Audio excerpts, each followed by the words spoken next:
Salam uşaqlar. Bugün mən istəyirəm ki, sizə birləşmələr nəzəriyyəsindən danışım. Çünki bilirsiniz ki, imtahana sayılı günlər qalıb və uşaqlar ehtimal nəzəriyyəsinə aid düşəcək sualdan çox narahatdırlar. Amma bunu bilmək lazımdır ki, ehtimal nəzəriyyəsini öyrənməmişdən əvvəl birləşmələr nəzəriyyəsini bilmək lazımdır. Birləşmələr nəzəriyyəsini də bilməmişdən qabaq çoxluqlar nəzəriyyəsini bilmək lazımdır. Çoxluqlar nəzəriyyəsi, yəni çoxluq elementləri, birləşməsi, kəsişməsi və s. hamının öyrənə biləcəyi mövzu olduğundan mən birləşmələr nəzəriyyəsini rahat izah edə bilərəm. Çünki siz çoxluqların birləşməsi dedikdə nə olduğunu bilirsiniz. Yəni elementlərin toplanması. Gəlin indi nə zaman bizə birləşmələr nəzəriyyəsinin elementləri lazım olacaq? Nə zaman? Birinci mən şagirdlərimə onu deyirəm. Siz bunu nəyə görə öyrəndiyinizi bilməlisiniz. Ən vacibi odur. Necə ki, yeməyi niyə yediyinizi bilirsiniz, ac qalmamaq üçün, əyninizi niyə geyinirsiniz, soyuq olmaması üçün. Eyni zamanda da birləşmələr nəzəriyyəsinin elementləri sizə nə zaman lazım olacaq? Biz bunu bilməklə nəyi əldə edilmiş olacaq, nəyi hesablamış olacaq, bunu bilməlisiniz. Bu nədir? Birləşmələr nəzəriyyəsinin elementləri bizə nəyə kömək edəcək? Məsələn, yeməkxanadasınız və sizə yemək çeşidləri təklif olunur. Siz onları misal quru yemək, sulu yemək, salat deyə ayırırsınızsa, bir quru yemək, bir sulu yemək, bir salat və bir neçə salat çeşidi varsa, siz bunları neçə üsulla fərqləndirə bilərsiniz, neçə üsulla götürə bilərsiniz. Çeşidləmək üçün mən bunu neçə üsulla seçə bilərəm və ya geyim geyinirsiniz harasa getmək üçün. Mən qırmızı köynək, ağ şalvar və ya qırmızı köynək, qara şalvar, qırmızı köynək, mavi şalvar.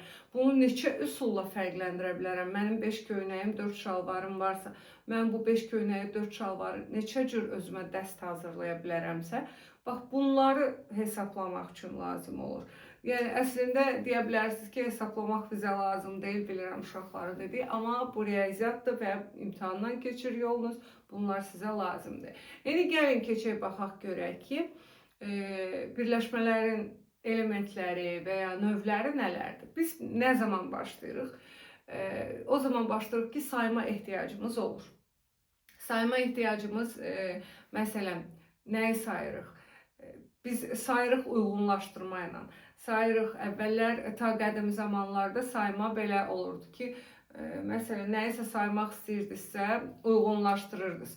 Əgər deyək ki, çobanların sürüsünü hesablamaq, o sürüdəki qoyunları bir daşla uyğunlaşdırıblar, o daşları yığıblar bir yana, sonra o daşların sayıyla baxıblar ki, qoyunlar yerindədir, yoxsa yox. Zaman keçdikcə bunu toplama üsulundan eləyiblər. Toplama üsulundan necə eləyiblər? Məsələn, 5 dənə qırmızı kitabım varsa, 4 dənə sarı kitabım varsa, toplayıblar, cəmi mənim 9 kitabım olub deyiblər. Və ya 3 alma, 5 armud varsa, deməli mənim 3 alma, 5 armud neçə meyvəm var? 8 meyvəm var deyə toplayıblar. Bunu harda seçirik? Məsəl üçün, tədbirə sinifimizdən uşaq göndərməliyik. Bunu neçə üsulla eləyə bilirik? Sinifdə 20 uşaq varsa, 20-dən biri getməlidir. Bunu 20 seçimdən biri olaraq eləyəcəyik. Bax, bu zaman lazımdır. Və ya sinifdə biz növbətçi və ya sinif nümayəndəsi seçməliyik. Bunu neçə üsulla eləyə bilərik ki, növbətçilər qızlardan olsun, sinif nümayəndəsi oğlanların içərisindən seçilsin və ya sinif nümayəndəsi əlaçıların içindən seçilsin, növbətçilər zəif oxuyan şagirdlərin içərisindən seçilsin. Bax, bu seçim üçün bizə birləşmələr nəzəriyyəsini öyrənmək lazım gəlir. Birləşmələr nəzəriyyəsinin də əsas elementləri 3-dür: permutasiyalar və biz əvvəllər permutasiya aranjman, permutasiya kombinizon deyirdik. İndi permutasiya və kombinizon olaraq ayrılırlar. Permutasiya çoxluğu bilirik. Nizamlı çoxluqdur. Necə ki, bərabər çoxluqlarda biz danışanda deyirik ki, düzülüşü ilə fərqlənən çoxluqlar sadəcə bərabər çoxluqlardır. Sadəcə düzülüşü ilə fərqlənən çoxluqlar permutasiyalar adlanır. Yəni, permutasiyaya belə deyək, yer dəyişmə. Permutasiya olur, yer dəyişmə. P hərfi ilə işarə olunur. Permutasiya n-dən n. Yəni, n elementli bir çoxluq Sadəcə nizamlı çoxluq. Nizama fikir vermək lazımdır. Yer dəyişmədə nizama fikir vermək lazımdır. N'dən N. Bu hesablanır N faktorialla. Bəs N faktorial nədir? Çoxunuz bilirsiniz. N faktorial birdən N'ə qədər olan ədədlərin hasilidir. 1 vur, 2 vur, 3 vur, 4 və s. N. N faktorialı başqa cür sadələşdirsək 1 vur, 2 vur, 3, n çıx 2, n çıx 1 və n olaraq, yəni n-ə qədər olan ədədlərin hasili n-dən öncə ondan bir vahid az, ondan öncə bir vahid az və geriyə doğru getdiyi üçün biz n faktorialı bu cür sadələşdirə bilirik. Hesablama lazım gəldikdə isə 7 faktorialı 5 faktoriala vurmaq istəyiriksə bilirik ki 1-dən 7-yə qədər ədədlərin hasili, bu isə 1-dən 5-ə qədər ədədlərin hasilidir. Vururuq bir-birinə. O çox vaxt bizə bu cür uzun hesablamalar lazım olmur. Permutasiya n-dən n yer dəyişmə nə zaman istifadə olunur? Bu ən asan tapşırıqlarda olur. Deyək ki biz sıraya düzülmüşük. Məsələn 15 nəfərik və sıraya düzülməliyik. Bu 15 nəfər sıraya neçə üsulla düzüləcək? 15 faktorial üsulla. Yəni gəlin A, B, S bir çoxluq götürək ki elementləri A, B, S olsun. Bax bu A, B, S-ni biz neçə cür düzə bilərik? Gəlin özümüz düzəldək. Biri A, B, S olacaq, biri A, S, B olacaq, biri B, A, S olacaq, biri B, S, A. Məsələn, biri olacaq S, A, B və S, B, A. Bunu biz saydığımız zaman neçə üsulla gördük? Gördük ki bu 3 elementli çoxluq neçə üsulla düzə bilirik? Müxtəlif sırayla düzsək elementlər dəyişmir ha. Nizamı dəyişir. Nizamlı ona deyil. Sadəcə düzülüşü ilə fərqlənirlər. Fikir verin, bərabər çoxluqlardır. Sadəcə düzülüşləri ilə fərqlənirlər. Bunu biz permutasiya n. N'dən n-i belə deyirik. Permutasiya n. Bu olur n faktorial. Neçə elementi var idi? 3 elementi var idi. Yəni olacaq permutasiya 3. O da olacaq 3 faktorial. 3 faktorial dedik nə oldu? 3'e qədər olan ədədlərin hasili. 1 vur, 2 vur, 3. Yəni 1 vur, 2 vur, 3. Neçə elədi? 6. Deməli biz ilk öncə birləşmələr nəzəriyyəsinin ilk elementini öğrendik. O da oldu bizim permutasiya n. Permutasiya n'den n veya permutasiya n. Permutasiya n hesaplanır n faktorialla. Hansı meselelerde bize lazım oldu? Düzülüşler. Elementleri eyni, sadece düzülüşleriyle farklı olan çoxluqların neçə eyni elementli alt çoxluğunu düzəltmək olar. Belə deyək də, eyni sayda, eyni elementli ona bərabər neçə dənə çoxluq yazmaq olar. Belə desək, hansı yolla elədik? N faktorial yolu ilə. Başqa bir nümunəyə baxaq. Başqa görək ki, harda n faktorial istifadə eləyirik. Sırayla düzülüş. Baxaq. Hərflərin yerini dəyişməkdir. Sırayla düzələcək, harda istifadə olunacaq. Məsələn, 5 qız var, 4 oğlan var. Və bunlar otaqdan sırayla çıxmalıdırlar. Bunlar otaqdan neçə cür sırayla çıxa bilərlər? 5 üstəgəl 4, 9. Yəni 9 faktorial üsulla çıxa bilərlər. Misal üçün 5 qız öndə gedər, sonra 4 oğlan gedər. Bir qız, bir oğlan, bir qız, bir oğlan gedərlər. Qızlar öndə gedər, oğlanlar arxada gedərlər. 2 oğlan, bir qız, 2 oğlan. Cürbəcür. Yəni o 9 faktorial, yəni 1-dən 9-a qədər ədədlərin hasili şəklində ola bilər. Yaxşı, başqa cür baxaq. İndi deyək ki, qızlar yan-yana getmək istəyir. Gəlin sayını azaldım ki, biz qızlar yan-yana getmək istəyir. Qızlar deyir, biz bir-birimizdən ayrılmırıq. Oğlanlar isə fərqi yoxdur. Oğlanlar üçün sıranın önəmi yoxdur, amma qızlar bir-birindən ayrılmırlar. O zaman baxaq. Qızlar əgər bir-birindən ayrılmırlarsa, qızlara bir tam kimi baxacağıq. Oğlanlar isə ayrılırlar. Oğlanlara fərqi yoxdur, sıranın önəmi yoxdur, harda gəlirlər gəlsinlər. Qızlara da sıranın önəmi yoxdur, birinci yerdə də gələ bilərlər, sonuncu da. Əsas odur ki, onlar bir-birlərindən ayrılmaq istəmirlər. Ona görə də qızlara bir nəfər kimi baxırıq, tam. və oğlanlar 4 nəfər. Cəmi bizim neçə nəfərimiz olacaq? 5 nəfərimiz olacaq. Yəni bu 5 nəfər öz aralarında düzlənəcəklər. Oğlan, oğlan, oğlan, oğlan, oğlan. Qızlar yan yana. Və ya qızlar burada gələcək.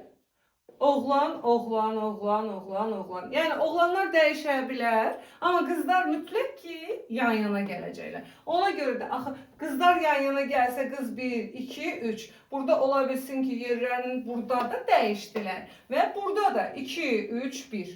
Qızlar yenə yan yana gəlirlər. Amma öz aralarında yer dəyişmə elədilərmi? Öz aralarında yer dəyişməni n faktorialına, yəni 3 faktorialına hesablayırıq. Bu zaman olur ki sıradaki bütün uşaqlarda yer değiştirir. Kızlar da yan yanadılar ama öz aralarında yer değiştirirler. Ona göre de 5 faktorial vurulsun, 3 faktorial kimi hesaplanır bu cür məsələlər. Rəqəmlər, ədədlər və bu ədədlərdən istifadə edərək düzəldilən, rəqəmlərdən istifadə edərək düzəldilən ədədlər. Məsələn, bizə verilib 1, 2, 3, 4, 5. Bu ədədlərdən istifadə edərək, bu rəqəmlərdən istifadə edərək biz ədəd düzəltməliyik. Məsələn, 3 rəqəmli bir ədəd düzəldəcəm. 3 rəqəmli ədədi düzəltmək üçün mənə bu məsələlərə baxaq. Bunlar da düzülüşdən istifadə olunan məsələlərdir. Mənə deyir ki, neçə cür 3 rəqəmli ədəd düzəldə bilərsən bu rəqəmlərdən. Mən baxıram ki, birinci ədədi seçmək üçün mənim neçə rəqəmim var? 5. İkinciyi də seçmək üçün mənim 5 rəqəmim var. Üçüncünü də seçmək üçün 5 rəqəmim. Çünki mənə təkrar olunmasın, müxtəlif sözü demirsə, mən bura 1, 1, 1, 111 yaza bilərəm, 222 yaza bilərəm, 444 yaza bilərəm. Ona görə də birinci rəqəmi də seçmək üçün 5 üsulum var, ikincini də, üçüncünü də. Və bu zaman vurma prinsipindən istifadə edirəm. Yenə 5 vur 5 vur 5, 125 ədəd düzəldə bilərəm. Mən bu verilmiş 5 dənə rəqəmdən 3 rəqəmlik 125 ədəd düzəldə bilərəm. Mənə desə ki, 3 rəqəmli cüt ədəd düzəlt. Mən 3 rəqəmli cüt ədəd. Birinci 3 rəqəmli, 5 rəqəmli, neçə rəqəmli deyirsə uşaqlar. Baxın, bu 5 rəqəmli bir çoxluqdur. Bunun elə bilin ki, nizamlı alt çoxluğunu düzəldirik də biz. 1, 2, 3. Cüt ədəd. Cüt ədəd düzəltmək üçün fikir verin. 1, 2. 2 dənə ədədim var. Yazıram. Bura yazılanlar onların sayıdır. Ora diqqət eləmək lazımdır. 1, 2. 2 dənə cüt ədədim var. Yenə tək müxtəlif demir hələ mənə. Mən eynilərindən danışıram. 2 dənədən birini yazacağım təbii ki. Sonra 5 üsulum var. Və ikinci rəqəmi seçmək üçün də mənim 5 üsulum var. Amma üçüncü rəqəmi seçmək üçün, sonuncu rəqəmi seçmək üçün mənim sadəcə 2 üsulum var. Ona görə də mənim burada cavabım 50 olur. Əgər mənə desə ki, 3 rəqəmli tək ədəd düzəlt, tək ədəd, neynirəm? Təkim 1, 2, 3. 3 seçimim var tək ədəd düzəltmək üçün, sonuncu rəqəmin tək gəlməsi üçün. Sonra nə olacaq? 5, 5. Ne olacak? 25 olacak 75. 5 elementli çoxluqdan 3 elementli alt çoxluq düzəltmək istəyirəm. Sonu tək bitsin. Tək olsun. Ona görə də bu qayda ilə hesablayıram. 3 rəqəmli ədəd düzəlt. 3 rəqəmli ədəd düzəlt. Mən də baxacağım ki, amma rəqəmlərin müxtəlif. Bu dəfə deyir ki, rəqəmlərin müxtəlif olsun. Mən də baxacağım ki, mən birinci rəqəmi yaza bilərəm 5 üsulla. Yəni ixtiyari birini yaza bilərəm. Artıq müxtəlif deyir axı. Tutaq ki, mən biri yazmışam. Onu yaza bilmərəm. Çünki rəqəmlər müxtəlifdir. Yerdə neçə variantım qalır? 4 variantım qalır.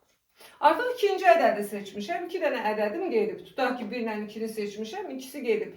Yerdə neçə ədəd seçə bilərəm?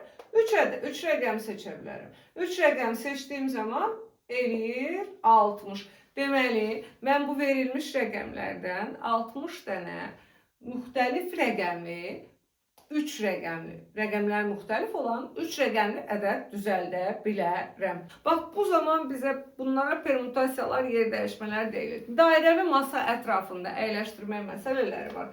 Dairəvi masa ətrafında yerləşdirən zaman hansı permutasiyalardan istifadə olunur? O da düzülüşdür. Elementlər eynidir. Heç bir element dəyişmir. Sadəcə yerlərini dəyişdirirlər. Baxın, dairəvi masa ətrafında A, B, C, D, Y. Əyləşdirmişik bunları. Düzülüblər, oturublar. Yəni bunları sağa tərəf yerlərini dəyişdirsək. A gəlsə bura, B bura, C, D və Y də bura gəlsə. Onlar yenə eyni ardıcıllıqla düzülüblərmi? Eyni ardıcıllıqla düzülüblər. Ona görə də dəyirmi masa ətrafında artıq bir variantı çıxmış oluruq içindən. Əgər 1, 2, 3, 4, 5 nəfərdirsə, biz onu 4 nəfər kimi götürəcəyik. Yəni düzülüşü 4 faktorial kimi götürəcəyik. O da olacaq 1, 2, 3, 4, 24 cür otuzdura bilərəm, əyləşdirə bilərəm bu 5 nəfəri mən dəyirmi masa ətrafında. Çünki eyni dəyişdiyimiz zaman yerlərini bir dəst dəyişmir, olduğu kimi qalır. Fırlanıb yenə yerində oturur deyənə 5 faktorial deyil deyə 4 faktorial götürülür. Məsələn, dəyirmi masa ətrafında 6 nəfəri neçə üsulla otuzdura bilərəm? 5 faktorial. 10 nəfəri neçə üsulla otuzdura bilərəm? 9 faktorial üsulla otuzdura bilərəm. Yaxşı, bizdə var permutasiya n-dən k. Bu da permutasiyadır. Bayaqki də permutasiyadır. Bu permutasiyada isə deyir ki, elementlərindən neçə olsa biri fərqlənsin. Düzülüşdə olsun, nizamlı alt çoxluqlar. Burada alt çoxluqlar istəyir. Bayaq bərabər çoxluqlar idi. İndi alt çoxluqlar. Bir də var kombinizon. Kombinizon n-dən k. Kombinizon nə zaman istifadə olunur? Bunu da loru dildə uşaqlara deyəndə nəyisə düzəltmək. Məsələn, bir neçə növ gülləri, sarı, qırmızı, yaşıl güllər verilib, oradan bir dəstə gül düzəltmək istəyirəm. Və ya yenə növbətçi seçəcəm, amma burada müxtəlif cür seçəcəm. Yəni ki, 2-3 nəfəri birdən seçməliyəm. Və ya topları torbadan top seçəcəm, ikisini, üçünü birdən seçməli olacam. Yəni bu kimi hallarda nəsə seçmək, nəsə düzəltmək, artıq burada nizamın, düzülüşün önəmi yoxdur. Mən nəsə düzəltmək istəyirəm, nəsə. Yəni mən əgər gül dəstəsi düzəltmək istəyirəmsə, birinci qırmızı güllərin, sonra yaşıl gülləri sıralaması mənə önəmli deyil. Mənə onu düzəltmək lazımdır. Bax, o düzəltmək istədiyimdə mən kombinizon, çünki uşaqlar həmişə sual verirlər ki, müəllimə, hansı, mən nə bilim ki, məsələni oxuyanda mən permutasiyanın düsturundan istifadə edəcəm, yoxsa kombinizon. Məsələni oxuyanda artıq məsələ sizə deyəcək. Permutasiya yer dəyişmələrdir. Yer dəyişmələr, sıralama. Orada sizdən nizam istəyəcək, sıralama istəyəcək, düzülüş istəyəcək. Olsun ki, elementləri eynidir, ya da olsun ki, bir elementi fərqlidir, amma düzülüşdən gedir söhbət. Onları əyləşdirməlisən, onları yerləşdirməlisən, onların yerini dəyişməlisən. Amma kombinizonda isə düzəltməlisən. İkisini bir yerdə, beşini bir yerdə düzəltməlisən, götürməlisən, harasa aparıb ötürməli, yəni nəsə düzəltmək kimi bir şeydir. Yəni onun üçün açar söz kombinizonda düzəltmək deyirəm. Misal kombinizon n-dən k, n faktorial, k faktorial. Bilirsiniz ki, birləşmələr nəzəriyyəsinə və ehtimal nəzəriyyəsinə aid çoxlu tapşırıqlar var.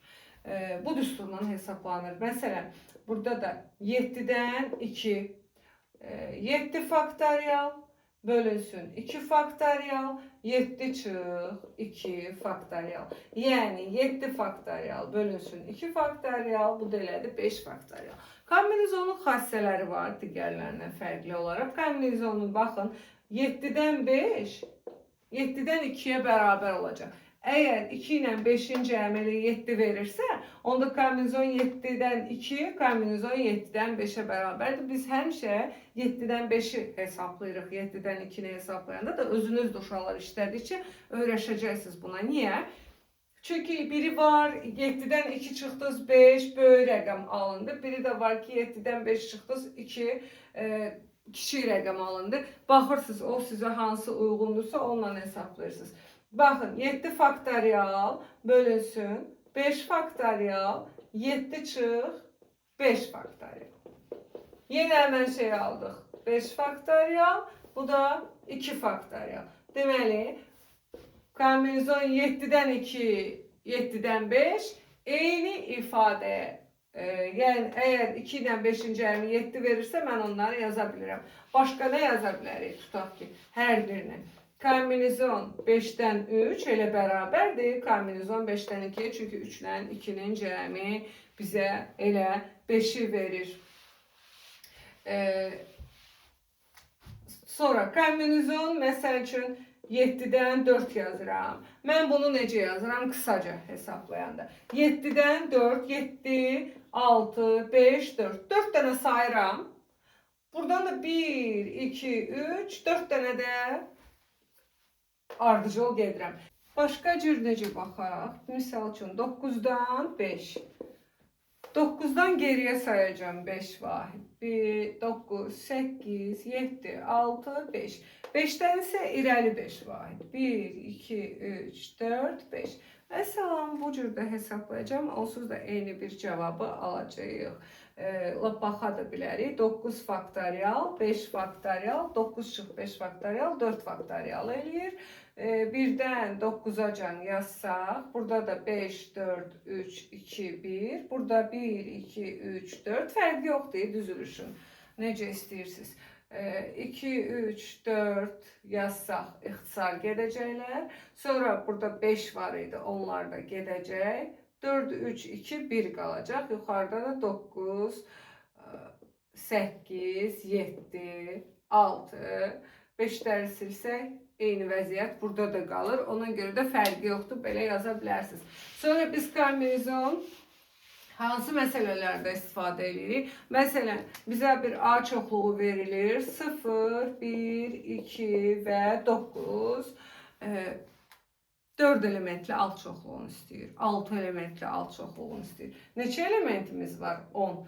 Yenə nə düzəldəcəyik? Düzəldəcəyik. 6 çoxluq düzəldəcəyik. Neçə elementli? 4 elementli, 5 elementli. 10-dan 4-ünü seçmək məcburiyyətindəyim. 10-dan 6-sını seçmək məcburiyyətindəyim. Və ya deyir ki, 4 elementli alt çoxluqları bütün alt çoxluqların sayından nə qədər azdır. Bütün alt çoxluqların sayı necə idi? Çoxluqlar nəzəriyyəsindən bilirsiniz. 2 üstü n düsturu ilə hesablanırdı. Yəni 2 üstü 10. 10 elementi varsa 2 üstü 10 düsturu ilə. 4 elementli nə qədərdir? 10-dan 4. Kombinizon 10-dan 4. Və çıxırsınız, nəticəni əldə eləyirsiniz. Bir də çevrə üzərində vətərləri qeyd eləmək kombinizondan hesablanır. Çevrənin üzərində 5 nöqtə verilibsə, neçə dənə vətərimiz var? Neçə vətərimiz olacaq? A-dan B-yə 1 vətər, A-dan C-yə 1 vətər, A-dan D-yə 1, A-dan da Y-yə 1. Cəmi bir nöqtədən neçə vətər çəkə bilirəm? 4. Digərindən artıq 4, digərindən artıq mən neçə vətər çəkəcəm? 3. Artıq A-ya çəkmişəm, ona görə çəkmirəm. 3. C-dən 2 dənə, biri Y-yə, biri D-yə, D-dən də bir dənə Y-yə gedəcək. Olacaq 10 vətər. Vektor olduqda isə bu 20 vektor olacaq. Çünki A-dan B-yə çəkəcəm, B-dən A-ya da çəkəcəm. Yəni biz nöqtələrin sayına görə birbaşa yazmaq istəyəndə mən götürəcəm 5-dən 2. 5 dənə nöqtəm var. Mən vətər düzəltmək istəyirəmsə, bu olacaq 5-dən 2 kombinizon. O da hesablanacaq. Elə yenə cavab eləyəcək 10. Başqa bu üçbucaq məsələləri var uşaqları narahat eləyən. Burada deyir, neçə dənə üçbucaq var. Və bilin ki, mən üçbucaq düzəltmək üçün mənə 2 dənə yan tərəf, bir dənə də oturacaq lazımdır. Yan tərəfləri bu xətlərdən seçəcəm. Neçə bu cür xəttim var mənim? 5. Yan tərəfim neçədir? 2. Mən nə seçəcəm? Bu 5 dənə xətdən ikisini seçməliyəm. Məsələn, bununla bunu da seçsəm burada üçbucaq alınır. Bununla bunu da seçsəm üçbucaq. Bununla bunu da seçsəm yenə üçbucaq alınır. Ona görə də 5-dən ikisini seçməliyəm. Oturacaq üçünsə birini seçirəm. Neçədən? Sayaq. 1, 2, 3, 4, 5. 5 dənədən də bir oturacaq sonuç seçəcəm və hasil vurma prinsipini yerinə yetirdikdə mənim artıq burada neçə üçbucağım olacaqsa onu görmüş olacağım. Gül dəstəsi düzəltmək. Gül dəstəsi düzəltmək Məsələn, mənə verilib 5 sarı, 4 qırmızı gül və mən gül dəstəsi düzəltməliyəm. 2 sarı, 3 qırmızı gülüm olmalıdır. 2 sarını hardan seçəcəm? 5 sarının içindən. Yəni olacaq 5-dən 2. 3 qırmızını hardan seçəcəm? 4 qırmızının içindən. Olacaq 4-dən 3 vuracağım və mən yenə gül dəstəsi düzəldəcəm. Düzəldəcəmsə nədən istifadə edəcəm? Kombinezondan. Bir də başqa hansı xətləri verib. Bu xətlər üzərində 1, 2, 3, 4, 5, 1, 2, 3, 4, 5, 6, tutaq ki 7 nöqtə verilib bu xətlər üzərində. Deyir ki, təpələri bu xətlərdəki nöqtələr üzərində olan neçə növ 3 bucaq çəkə bilərəm.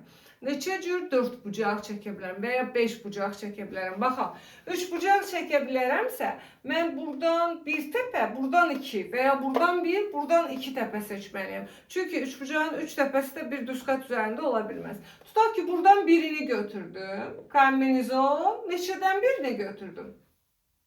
Yenə nə düzəldəcəm? 3 bucaq düzəldəcəm. Nədən istifadə edəcəm? Kombinezon, sıra, düzülüş önəmli deyil. Bu nöqtəni birinci seçdim, yoxsa bu nöqtəni seçdim. Burada düzülüşün önəmi yoxdur. Əsasdır düzəltmək. 7 dənə nöqtədən buradan neçəsini seçməliyim? İkisini. Yenə fərqi yoxdur. Birini buradan, birini buradan da götürərəm. Əsas odur ki, burada 7-dən 2. 3 bucaq düzəltmək istəyirəmsə. Ya da ki, ikisini burada götürərəm. 5-dən 2. Birini buradan seçərəm. 7-dən 1. Eyni ifadə, eyni hesablama baş verəcək. Eyni cavab alacağıq. 4 bucaq düzəltmək istəyirəmsə, 4 bucaq düzəltmək istəyirəmsə, təbii ki, ikisi burada olmalıdır. İkisi burada ki, mən 4 bucaq, bax, 4 bucaqlı düzəldim. Yenə sıranın önəmi yoxdur. Mən 2 dənə nöqtə buradan götürəcəm. 5-dən 2, 7-dən də 2. Yenə vurma prinsipindən istifadə edərək vuracağım. Uşaqlar, faydalı olacağını hesab edirəm, videoların faydalı olacağını hesab edirəm. İmtahana az vaxt qalmış, əlimdən gələni eləməyə çalışıram. Bəzən məktəb işləri və öz işlərimlə bağlı videoları çox tez-tez yerləşdirə bilmirəm. Amma mən də sizin kimi darıxıram.